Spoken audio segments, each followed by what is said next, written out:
C'est vrai. On lui demande tout le temps, vous avez vos papiers? Bah oui. Bah, écoute, Alors, ouais. donc, on dit sauf Adam Lemita, très bien, ça commence très bien, c'est du moussard, machin. Sauf Behema les Shrita, la fin de la Behema c'est Shrita, on a besoin de préciser Shrita. Troisième question, Akol Lemita Omdim, Omdim. Je perds la ligne, c'est assez fatigant. Euh, Akol Lemita Omdim. Et Léon, dans sa puissance de ballerine, alors il vient nous expliquer que Akol, c'est le monde, quoi. Le monde aussi a une fin. Comme c'est écrit dans la Gemara Vodazara, que après 7000 ans, le monde il revient au tout. Oui, c'est que l'Olam Abba. Le monde a une fin. D'accord? Pas besoin d'attendre les cosmologues et les grands physiciens qui disent que le soleil va s'éteindre et machin, qu'il y a une fin au monde, les gens, ça les angoisse et tout. Les arrière-petits, on t'inquiète. Pour eux, c'est des milliards d'années. Mais pour nous, c'est beaucoup plus rapide, c'est pour bientôt, c'est dans quelques siècles que le monde va disparaître. Pour arriver à quelque chose de mieux. Pas pour arriver à un néant comme les athées, pour arriver à quelque chose de mieux. Un monde spirituel. D'accord? Donc, quelque part, la réalité matérielle ouais, a une fin. Nous. Mais pourquoi on a besoin de parler des bêtes au milieu? C'est ça la question. C'est Rabbi Ishmael qui avait, Non, c'est pas vrai. Vas-y, finis la phrase quand même. Je sais pas de quoi tu parles. qui avait eu beaucoup de souffrance parce qu'il avait dit à une bête. Rabbi Odanassi. C'est intéressant. Il veut faire un remèze au Issourine.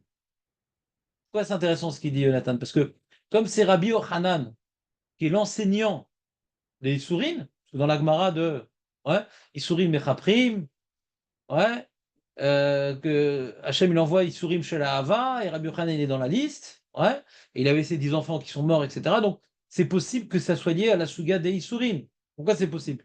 Il y a deux raisons. Déjà, il y a Rabbi Yochanan qui est celui qui en parle, et deuxièmement, c'est qu'il est dans le Sioum de Iov.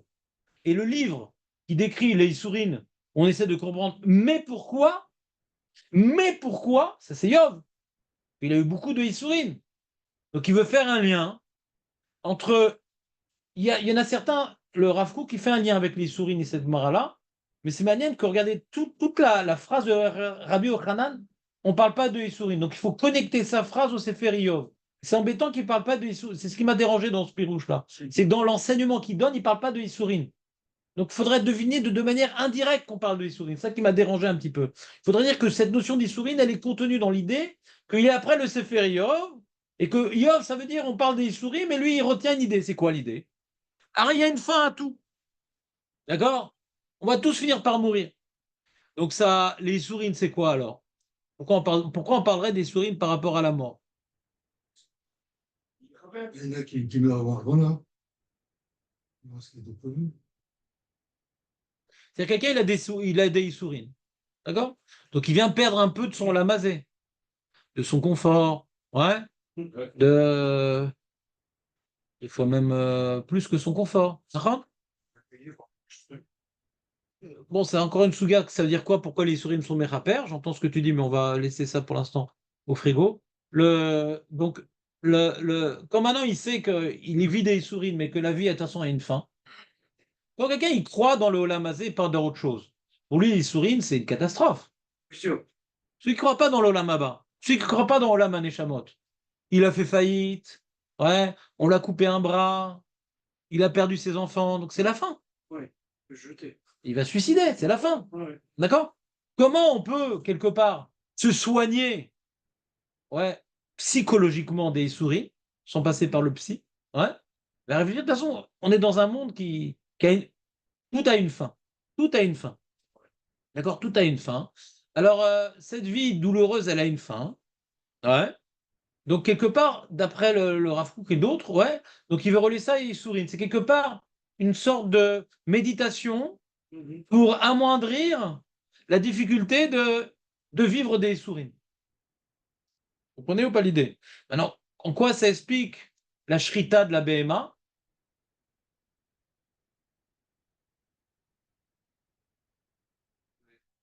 Il se parlait de la plus belle mort qu'elle peut avoir, une PMA, Shrita. Ouais.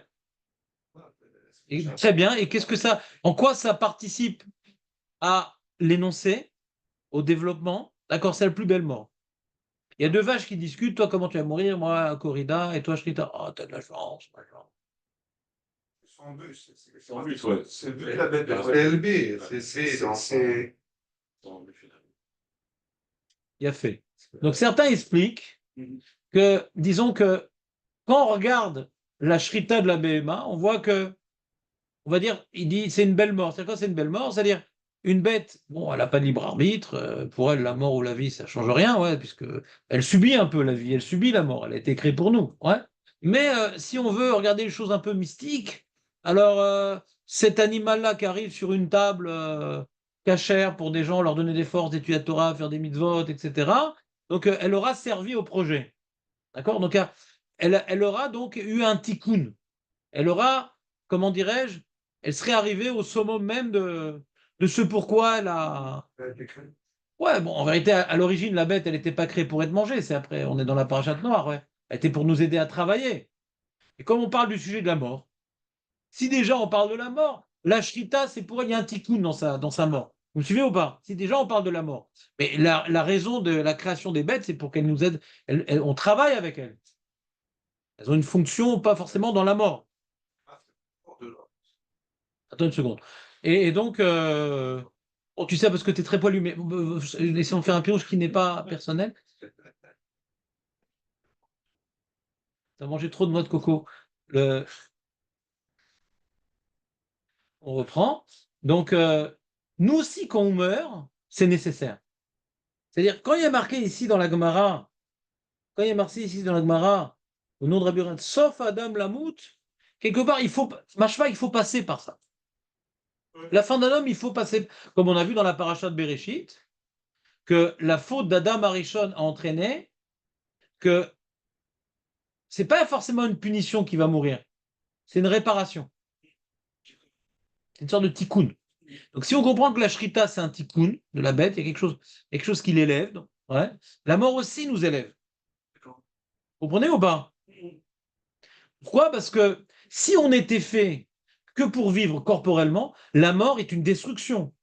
Mais s'il y a autre chose que ce monde ici-bas, alors la mort peut être un tikkun. On peut l'envisager comme étant un tikkun. Vous comprenez ou pas? La manière qu'on a expliqué la notion des issourines, pour le voir positivement, il faut envisager qu'il y a autre chose que ce monde matériel. S'il n'y a que ce monde matériel, les issourines, c'est affreux. Vous comprenez ou pas? Mais s'il y a autre chose que ce monde matériel et qu'il y a un but dans ce monde matériel de s'élever spirituellement, les sourines, ce n'est pas une catastrophe, ni la mort. La mort, c'est nécessaire pour accéder à cette élévation. Donc, ce serait peut-être pour ça qu'on parle de shrita. Il y a une sorte d'élévation de la bête dans sa mort. Vous me suivez ou pas? Ça serait une mitzvah pour la bête. Elle n'a pas de libre arbitre, mais disons que si on compare la shrita à notre mort, c'est-à-dire il y a quelque chose de constructif dans sa mort. Quelque chose de constructif dans sa mort. Donc nous aussi, il faut voir la mort comme étant quelque chose de constructif. Et même la disparition de ce monde ici-bas, pour arriver au Lamaba, c'est quelque chose de constructif, pour arriver à quelque chose de mieux. D'accord? Donc on voit les trois niveaux. Maintenant, continuons son enseignement, avant de revenir à l'explication pileuse de Jonathan. Il dit, une seconde. Ashremi chez Gadol Batoira, une chanson comme ça. Ve Amalo Batora. Vas-y, chez Gadel Batora, Ve Amalo Batora. C'est quoi cette expression? Toi qui la chantes, Aurel, c'est quoi cette explication? Tu as grandi dans la Torah et tu es un malo, c'est Torato et Motorato. Non, non, ça c'est ça. C'est un gueule, c'est quoi ton petit gueule? Non, mais franchement. Chez Gadel Batora, il a grandi par l'Imouna Torah. Hein. Maintenant, c'est un Tamid Racham. Il a été grandi par la Torah. C'est plus le même. Mais c'est Ve Amalo Batora. Il a fait des efforts, Et pourquoi on parle du Hamal? On peut grandir dans la Torah sans faire de Hamal? Impossible. Non. Impossible. Non, il faut se. Donc c'est un peu redondant. Ouais. Maître Baruch, toute votre grandeur toranique, est-ce qu'elle a pu se faire sans votre Hamal? Difficilement. Alors c'est quoi ce terme en plus? Ashremi chez Gadal Batora, je comprends. Ve'amalo Batora. Il y en a qui disent un word sympathique, c'est que même qu'il a grandi en Torah, il reste Amal Batora. Le mec, il connaît tout, machin, Shulchan Arour, machin, truc. Il continue à être Amel Batora. Il y avait une histoire comme ça avec le Rav Chaim Smulevitch. Le Rav Chaim Smulevitch, il avait une maladie très grave, il n'oubliait rien. Notre inverse. Il n'oubliait rien. C'est-à-dire que quand maintenant il reprenait 10 ans après Maseret Baba Kama, ouais, il n'avait aucune surprise. Rashi, Tosfot, Rashba, Ritva, Tour, Bet Yosef, Sma, Etivot, Ksot, il n'oubliait rien. Et son travail, ouais, pas d'oublier, d'approfondir plus, parce qu'il n'oublie rien. Qu'est-ce qu'il reste à faire? Approfondir. Vous comprenez ou pas? C'est ça qui était tellement amok.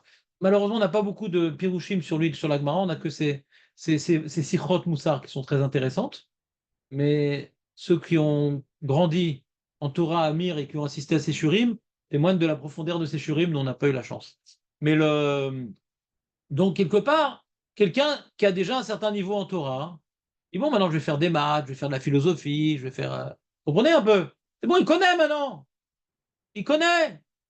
C'est comme les mecs qui disent oui, c'est beau, non seulement il est Talmid Chacham, en plus il est médecin, et il est physicien, et il est philosophe. Les mecs qui disent c'est beau. C'est beau. S'il n'avait pas fait ni physicien, ni médecin, ni truc, il aurait encore été plus Amok Batora. C'est vrai qu'il a un gros potentiel. Comment il peut être Etamit Chacham et connaître ça? C'est qu'il est très fort, le mec. Il a une grosse tête. D'avoir fini toute la Torah et d'avoir des diplômes de Chol, c'est qu'il a une grosse tête. Mais il a perdu un Hamal. Vous comprenez ce que je veux dire ou pas? Il n'y a pas une mitzvah d'avoir des diplômes. Il n'y a pas de mitzvah d'avoir des diplômes. S'il a besoin de parler de ça, c'est un autre problème. Attention. S'il a des difficultés et que maintenant il a besoin de nourrir sa famille, il n'y a pas un issour d'avoir des diplômes pour avoir une parnassa propre et rentable. D'accord? Mais pas pour avoir des connaissances, les seules connaissances, même s'il n'oublie rien, approfondir. Ensof, vous voyez, chaque fois on reprend un sujet, c'est encore un nouveau niveau, encore de nouvelles idées qu'on n'avait pas pensées. Ouais.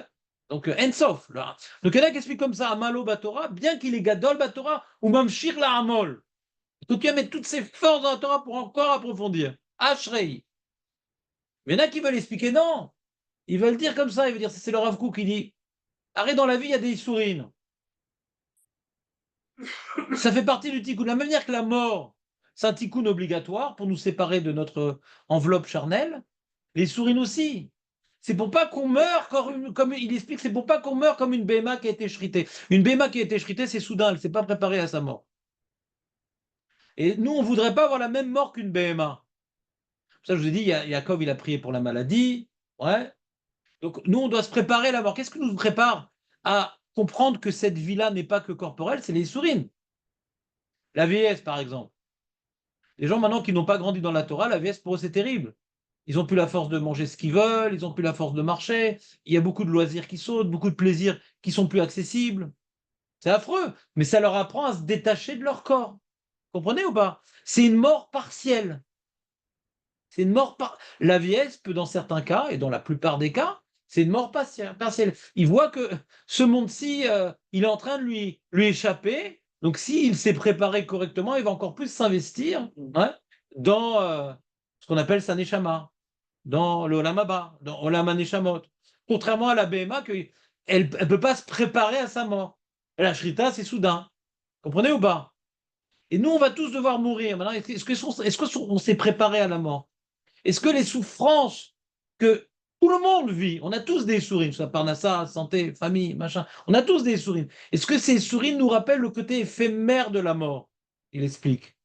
Et donc il dit, si c'est le cas, parce que la xéra, minashamaim, qui est bonne pour nous, d'avoir des sourires, d'avoir des difficultés, des douleurs, on peut l'accomplir par l'imouda Torah. Il dit le Rav Kook. Celui maintenant qui met toutes ses forces, mon Rav, le Rav Benaïm, chez Bari, c'est un grand Amal Batora. Mais moi, je n'ai jamais vu, j'ai fait des grandes échivotes, mais lui, c'était un truc incroyable. Et toujours, il est toujours vivant, mais j'ai plus l'occasion de parler avec lui. Toujours, tout est amok, tout est une mémoire, une connaissance, une profondeur, un truc incroyable. Et paraît-il, moi je ne l'ai pas connu à cet âge-là, mais déjà très jeune, il avait une barbe toute blanche. Et le Mashgar m'a expliqué, il était pachout, makri et nashmo limut Torah yomam valaila. Issourim, c'est-à-dire fatigué, pas fatigué, malade, pas malade. Donc c'est Issourin pour l'Imoud Torah. Je suis fatigué, j'ai mal à la tête, comment j'ai allé. Quand maintenant quelqu'un il fait cette abnégation pour étudier la Torah, bah, quelque part, il a économisé des Issourines débiles. D'aller chez le médecin, d'avoir la fièvre, d'avoir une grippe. Il a déjà pris sur lui les Issourines. On a besoin de Issourines pour se détacher. Pourquoi ne pas se détacher de ce monde-ci en s'investissant dans la Torah, on a besoin de se détacher par le négatif, par des souffrances corporelles stériles. Donc, Ashremi Shema, Ve'amalo Batorah, pas uniquement Gadel Batorah. Celui qui a fait un mal, c'était dur.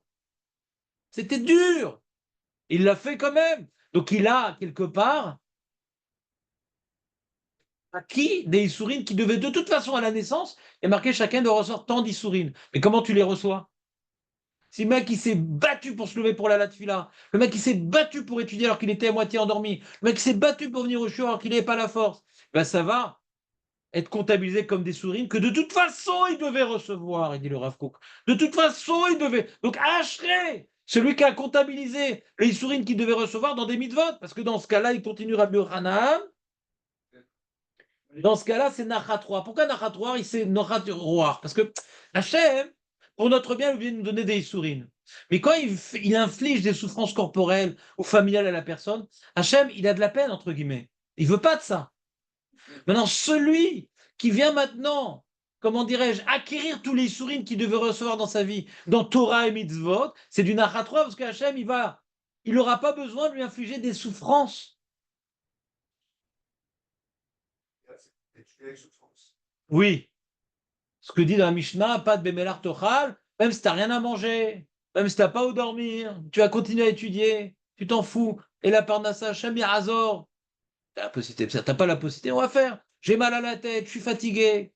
On est à Yom Kippour, on fait un shiur dans la pause.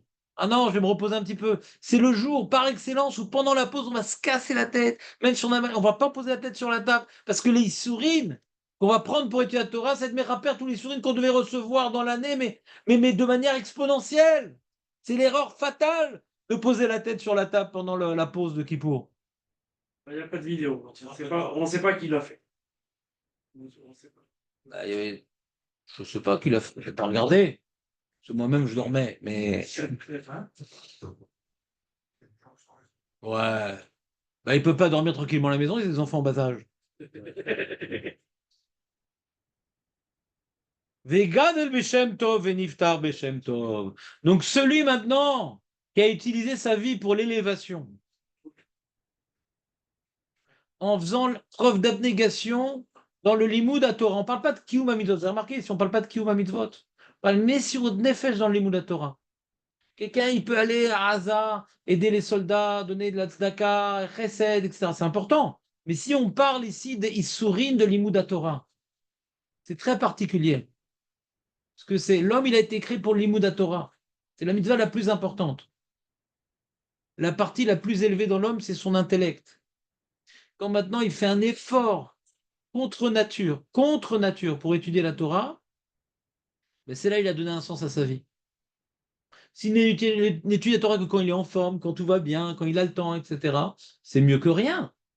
Mais il n'a pas donné un sens à sa vie. Il a appris à souffrir pour des choses inutiles. Il n'a pas appris à souffrir pour des choses constructives. Il n'a souffert que pour des choses inutiles et éphémères. Il a souffert que pour son corps, sauf pour la Torah. Il s'appelle Gadel Beshem Tov. C'est quoi quelqu'un qui a une bonne renommée? C'est quelqu'un qui a fait Messirut Nefesh pour la Torah. Gadel Beshem Tov, Messirut Nefesh. Gadel Beshem Tov. Veniftar Beshem Tov. Toute sa vie, c'était un exemple, celui qui fait Messirut Nefesh pour la Torah. Et il laissera aux autres un exemple après sa disparition olamazienne. Veniftar Beshem Tov minaolam, ve'alav amar Shlomo. Tov Shem Ishemen Tov. Veyom Amavet, Yom Ivaldo. Donc là, bien qu'il y ait une marloquette, est-ce que ça valait la peine d'être créé ou pas, et quelqu'un qui sort du Olamazé en l'ayant consacré à ce que Hachem attendait que nous en fassions, donc en s'investissant dans le Milou la Torah, eh bien, le jour de sa mort est plus beau que le jour de sa naissance. Sa mort est donc un tikkun. Sa mort est donc une élévation. De la même manière que les sourines, ils peuvent nous élever, la mort aussi, mais à condition Il faut arriver au jour de notre mort, après avoir fait de notre vie un tremplin pour que notre mort soit un tikkun. Comment on fait que notre mort soit un tikkun? Ben, si on a bien exploité notre vie. C'est la fin. Toute notre vie, on apprend à se détacher de notre corps, en s'investissant dans la Torah de toute notre force, en mettant la Torah comme étant une priorité. Alors la mort, c'est un tikkun. C'est la fin. C'est la fin de tout un travail. On a appris à mourir corporellement pour la Torah, et à un moment, on meurt vraiment. Mais ce n'est pas un nouvel événement, la mort. C'est la fin de tout ce qu'on a fait durant notre vie. De Adam qui yamout be'oel. Adam qui yamout be'oel. Vous ne connaissez pas ce midrash? Adam sert la mout be'oel. Le passage qui dit Adam qui yamout be'oel. Et le Rashi rapporte le midrash. Eno e'oel shel Torah. Il faut apprendre à mourir pour la Torah. C'est quoi? Il faut apprendre à souffrir pour la Torah. Et pas uniquement pour la parnassa, pour la famille, pour toutes sortes de choses. À souffrir pour la Torah. Celui qui meurt pour la Torah, ben quand il meurt, c'est une belle mort. Il a déjà appris toute sa vie à mourir selon le mode d'emploi. Vous me suivez ou pas? C'est déprimant, mais c'est très engageant. C'est très engageant. Donc quand on dit à Kol, à Adam, sauf à Adam Lamout, c'est pas quelque chose de négatif. Prépare-toi à ta mort pour que tu aies une belle mort. Et c'est quoi une belle mort? C'est quand ta vie t'a appris à mourir pour la Torah. Adam qui a Moud Boel. Quand toute ta vie, tu t'es sacrifié, pour ta famille, pour ta parnassa, pour ton pays, pour ça. Mais tu t'es pas sacrifié pour la Torah, c'est pas une belle mort. Les Antachem, chez Niske, Lichiot, Oui. Be'olam haba gvar be'olam hazeh. Ouais, le problème, c'est que si on fait un kiff en venant au chiour, c'est pas intéressant. Non, le Hamal à Torah, il n'est pas forcément au shiur. Ah, Il y a différents niveaux. Il y a des gens qui ont du mal à venir au shiur pour il y a un mal à Torah de venir. d'accord. Pour ceux qui n'ont pas de mal, il va réviser. Ah oui, c'est vrai. Il va essayer de concentrer. Ah, c'était quand même difficile.